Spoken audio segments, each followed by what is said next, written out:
श्री स्वामी समर्थ, सद्गुरु स्वामी समर्थ. नमस्कार. तुम्हा सर्वांचे आपल्या आम्ही स्वामींचे दास या स्वामीमय चॅनलमध्ये मनापासून स्वागत आहे. स्वामींच्या कृपेने नेहमीच तुमच्या आयुष्यात सुख, समाधान आणि आनंद असावा, इतकेच मी आपल्या स्वामींच्या चरणी प्रार्थना करते.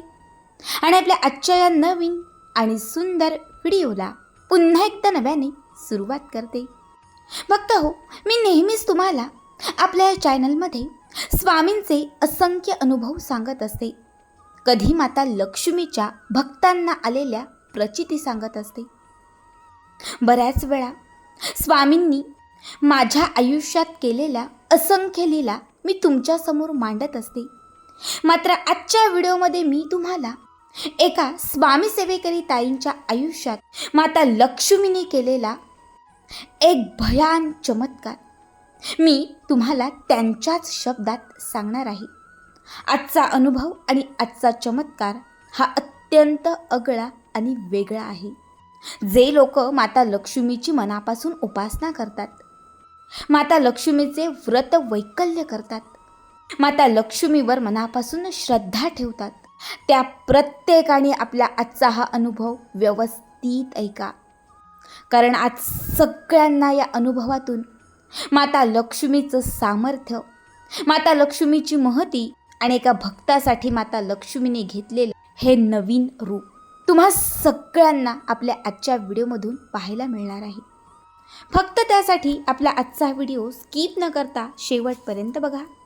आणि जे आपल्या चॅनलवरती नवीन असतील त्यांनी लगेचच आपल्या चॅनलला सबस्क्राईब करा.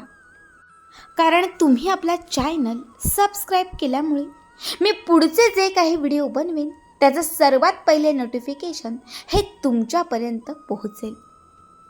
तर सुरुवात करूयात आपण आजच्या या नवीन अनुभवास. पुढील संपूर्ण घटना ही या ताईंच्याच शब्दात. ताई म्हणतात, सर्वप्रथम सर्वांना श्री स्वामी समर्थ. जय जय स्वामी समर्थ. नमस्कार. मी सौ तेजस्विनी मोहिते आणि मी मथुरा येथून आहे. माझा दैवी तत्वावरती खूप विश्वास आहे आणि याच दैवी तत्वाचा हा माझ्या आयुष्यात मला आलेला सर्वात मोठा अनुभव आहे. मी महाराजांच्या सेवेत गेली 8 वर्षापासून आहे. पण प्रत्येक चतुर्थीला मी गणेशाचं व्रत धरते. एकादशीला मी भगवान श्री विष्णू म्हणजे पांडुरंगाची सेवा करते. प्रत्येक मंगळवार आणि शुक्रवारी मी निरंकार उपवास करते. माता लक्ष्मीची मी मनोभावे सेवा करते. प्रत्येक तिथीनुसार मी त्या देवांची सेवा ही मनापासून करत असते. खरं तर लहानपणापासूनच माझं संपूर्ण घर हे वारकरी संप्रदायातील असल्याने माझ्यावर देखील तसेच संस्कार झाले. मात्र माझी सर्वात जास्त श्रद्धा कोणावर असेल तर ते म्हणजे आमची लक्ष्मी आई. खरं तर माझी आई मी 11 वर्षांची असताना मला सोडून देवाघरी गेली. तिथून मी आईशिवाय वाढली. माझ्या आईची सर्वात जास्त श्रद्धा ही लक्ष्मी आईवर होती. आणि जेव्हा माझ्या आईला 3rd स्टेज कॅन्सर डिटेक्ट झाला तेव्हा ती मला एकच सांगायची, माझ्यानंतर तुझी आई ही लक्ष्मी आई असेल. आणि जेव्हापासून माझ्या आईचं निधन झालं मी माता लक्ष्मीलाच आई म्हणलं. आणि खरंच मला तिने नेहमीच तिच्या उराशी धरून ठेवलं. मात्र मागच्या 5 वर्षांपूर्वी म्हणजे 2019मध्ये आम्ही फिरण्यासाठी व्हॅकेशन सुट्ट्या होत्या आणि त्याच निमित्त आम्ही बाहेर गेलो होतो. आणि त्याच दरम्यान आमच्या घरी चोरी झाली. माझ्या घरात खरं तर चोरीसारखं खूप असं काही नव्हतं. सगळे दागिने वगैरे आम्ही नेहमीच लॉकरला ठेवायचो. मात्र माझ्या देवघरात पिढ्यानपिढ्यांपासनं काही देवीचे टाक हे चांदीचे होते. आणि त्याच चांदीतील माझी आई म्हणजे लक्ष्मी आई. लक्ष्मीची मूर्ती होती. जेव्हा चोरांनी देवघरातील सर्व देव चोरले तेव्हा त्यात माझी लक्ष्मी आई देखील त्यांनी चोरून नेली. खरं तर आम्ही 5 दिवसांच्या व्हॅकेशन ट्रिपवरून घरी आलो आणि तेव्हा मला कळालं की आपल्या घरात चोरी झाली. सगळं बघितल्यावर सगळं तसंच होतं, मात्र देवघरात देव नव्हते. तो दिवस माझ्या आयुष्यातील काळ्या दिवसासारखाच होता. मी त्या दिवशी खूप रडले, कारण त्या दिवशी माझी आई कुणीतरी चोरून नेली होती. अगदी 1 महिना मी अन्न पाणी हे सगळं काही सोडलं होतं. नंतर जसे दिवस पुढे निघून गेले तशी मी त्यातून हळूहळू सावरत गेली. त्या रिकाम्या देवघरात फक्त स्वामींची एक मार्बलची मूर्ती, एक पितळेची गणपती बाप्पांची मूर्ती आणि एक छोटंसं पंचधातूचं स्त्रीयंत्र तेवढं राहिलं होतं. कारण त्या 3ही गोष्टी चांदीच्या नव्हत्या आणि म्हणूनच फक्त त्या 3च गोष्टी आता माझ्या देवघरात होत्या. जेव्हाही मी त्या रिकाम्या देवघरासमोर बसायचे, डोळ्यात नकळत पाणी यायचं. मात्र मी तिथे बसून सगळ्या सेवा करायची. माता लक्ष्मीला पुन्हा परत येण्यासाठी मी प्रार्थना करायची. खरं तर मला घरातले सगळेच हसायचे. असं काही नसतं, आता देव चोरले. अगदी 5 वर्ष उलटूनही गेले, आता ते विसरून जा. मात्र मला ते विसरणं शक्य नव्हते. जरी माझ्या देवघरात माता लक्ष्मीची मूर्ती नसली तरी मी मनापासून प्रार्थना करायचे. त्या दिवशी म्हणजे आत्ताच जी कोजागिरी पौर्णिमा होती त्याच्या आधीच्या दिवशी मंगळवारी माझ्या अगदी अचानक तब्बल 5 वर्षानंतर तीच लक्ष्मीची मूर्ती स्वप्नात आली. ही माता लक्ष्मीची मूर्ती माझ्या दारात उभी आहे, मला आवाज देत आहे आणि मी तिचं स्वागत करत आहे. अगदी हे स्वप्न मला पहाटे पहाटे पडलं. मी स्वप्नात हसत होते. दचकून मी बिछाण्यावर उठून बसले. जागे झाले तेव्हा कळले की हे स्वप्न होते. मोबाईलमध्ये बघितलं तर पहाटेचे 5 वाजले होते. त्यानंतर मला झोप लागणंही शक्य नव्हते. थोडी भीतीही वाटली, पण लक्ष्मी आई स्वप्नात आल्याने मला समाधानही वाटली. नंतर मी उठून स्नान केले, माझी कामं आवरली. सकाळी 11 वाजता मी देवघरासमोर नित्यनियमाप्रमाणे नित्यसेवा करायला बसले. त्या दिवशी पौर्णिमा होती, म्हणून मी देवघरात असणाऱ्या श्रीयंत्रावरती अभिषेक घातला आणि त्याचा तीर्थ टाकायला मी दारात असणाऱ्या रुईच्या झाडाजवळ जाऊन उभी राहिली. माझ्या दारात पांढरी रुई ही खूप मोठी आहे आणि 12ही महिने ती बहरलेलीच असते. जेव्हा आम्ही त्या रुईच्या झाडाला ते तीर्थ अर्पण केले तेव्हा माझ्या लक्षात आले की त्या झाडाच्या मातीत काहीतरी चमकत आहे. खरं तर आधी मी तिथे दुर्लक्ष केले. त्यानंतर 5 मिनिटात त्या ठिकाणी मला घंटेचा नाद म्हणजे घंटेचा आवाज ऐकू आला. जसं मंदिरात गेल्यानंतर घन घन घन असा आवाज येतो, तसाच ती घंटा वाजत आहे असं मला जाणवलं. नंतर मला तो भास वाटला. मी दुर्लक्ष केलं आणि मी घरात आले, पण माझ्या मनातून ते जात नव्हते. मी पुन्हा अर्ध्या तासात तिथे गेले.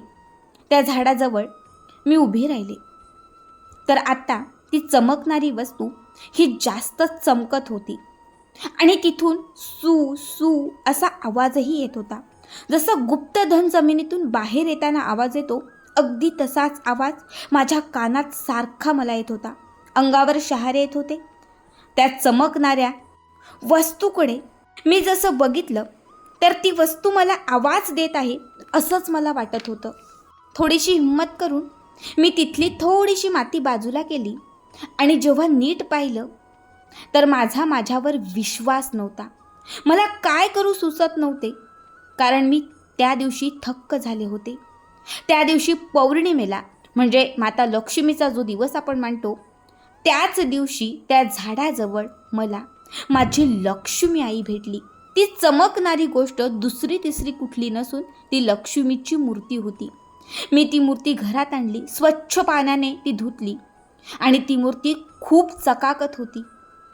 जी मूर्ती माझ्या घरातून चोरी झाली तीच मूर्ती त्या रुईच्या झाडाजवळ कशी आली हे मला खरं तर कळत नव्हते.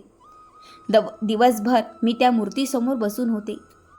डोळे भरून मन भरून मी लक्ष्मी आईला बघत होते. खरं तर लक्ष्मीची ती मूर्ती तिथे कुठून आली याचं उत्तर अजूनही निरुत्तर आहे. कारण चोरलेले खूप देव होते, पण त्यापैकी फक्त लक्ष्मीची मूर्ती तिथे कशी आली हे मला कळालं नाही.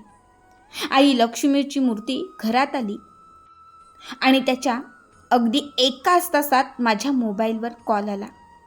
मी एका मोठ्या नामांकित कंपनीमध्ये जॉबसाठी गेले 3 महिने अगोदर अप्लाय केलं होतं. मात्र 1 महिना अगोदर मला कळालं की माझा तिथे फॉर्म वेटिंग लिस्टला आहे. खरं तर ती आशा मी सोडली होती, कारण वेटिंग लिस्टला तब्बल 30 लोक होती.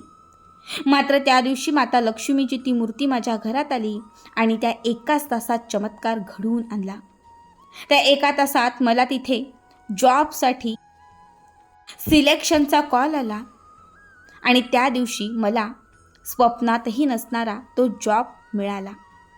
त्याच दिवशी रात्री 11:30 वाजता माझ्या मोबाईलवर एक SMS देखील आला आणि हा SMS बँकेकडून होता.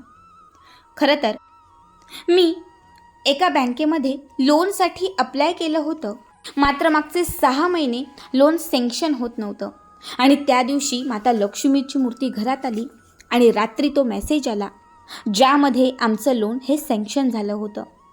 खरं तर माझा आनंद हा गगनात मावेनासा झाला. खरंच लक्ष्मी आई घरात आली आणि पुन्हा माझ्या घराची दिवाळी झाली.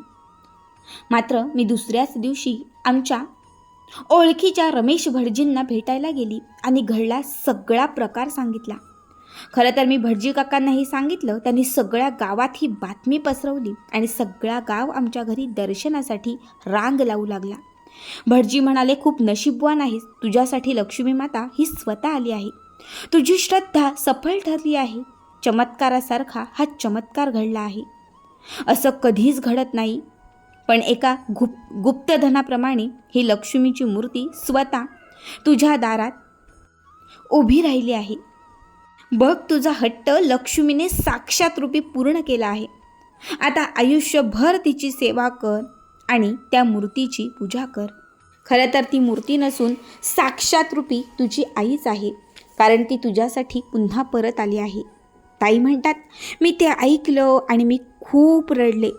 ते सगळं रडू हे आनंदाचे होते. ते आनंदाश्रू माझे गगनात मावत नव्हते. काय करू मला सुचत नव्हते. तब्बल 5 वर्षानंतर माझी लक्ष्मी आई माझ्या घरी आली. खरंच, आणि त्याच दिवशी माझ्या आयुष्यात चमत्कारही तिने घडवून आणले. मनापासून श्रद्धा ठेवली आणि मनापासून कुणाला आपलं मानलं तर ते आपलंच होतं याची मला त्या दिवशी पुरेपूर प्रचिती आली. खरं तर 5 वर्ष मी रिकाम्या देवघरासमोर एकच रडायचे, माझी आई गेली, पण तुला मी माझी आई मानली आणि तूही मला सोडून गेली. खरंच तू माझी आई असशील तर तू कधीतरी माझ्या आयुष्यात पुन्हा परत येशील. मी रोज हे म्हणायचे आणि खरंच त्या दिवशी पौर्णिमेला चमत्कार झाला आणि माझी लक्ष्मी आई माझ्यासाठी पुन्हा परत आली. खरंच धन्य झाली आई, मी धन्य झाली. तुझी अशीच कृपा आपल्या घरावर राहू दे. तुझी अशीच माया ही माझ्यावर आणि आपल्या सर्व कुटुंबावर राहू दे. प्रत्येक जन्मात मला तुझे चरण मिळू दे. ताई पुढे म्हणतात, कदाचित तुम्हाला हा माझा अनुभव किंवा मी सांगितलेली ही घटना खोटी वाटेल, पण माझ्या आयुष्यात हे सत्य घडले आहे. माझ्या आयुष्यात मी सगळे अनुभवले आहे. माझ्या आयुष्यात मी हे सगळे पाहिले आहे. ऐकताना बऱ्याच वेळा बरेच लोक हसत होते, पण जेव्हा त्यांनी हा साक्षात्कार पाहिला तेव्हा ते फक्त आणि फक्त धन्य होत होते. भक्त हो, खरंच या ताईंचा अनुभव हा सगळ्यांनाच धन्य करण्यासारखा होता. मला या ताईंचा अनुभव जेव्हा ऐकायला मिळाला, खरंच माझ्याही डोळ्यातून नकळत पाणी आले, अंगावर शहारे उमटले. आज तुम्हाला हा अनुभव कसा वाटला कमेंट करा आणि असेच पुढचे व्हिडिओ आणि पुढचे अनुभव पाहण्यासाठी चॅनलला सबस्क्राईब करा. श्री स्वामी समर्थ. जय जय स्वामी समर्थ.